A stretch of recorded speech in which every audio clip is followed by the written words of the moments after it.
Hey, schau mal, merkst du etwas? Kleiner Tipp, ich habe neue Haare.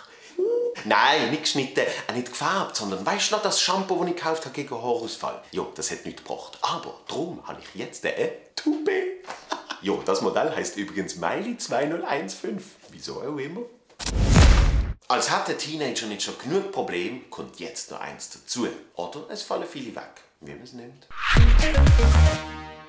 Das erklärt einiges. Teenager an sich sind vielleicht gar nicht unhöflich, nur ihr Haar wird ausfällig.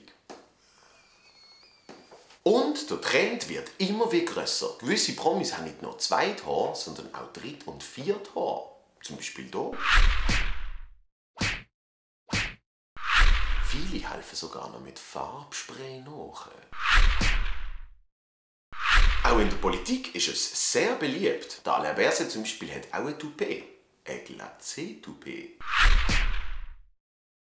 Freunde nennen ihn darum liebevoll Alain Fleischberry. Aber ob jetzt mit oder ohne Toupet, es ist eine grosse Life-Lesson für Teenager. Weil das Erste, was sie in ihrem Leben lernen müssen, ist, die Haare wachsen immer an der falschen Stelle.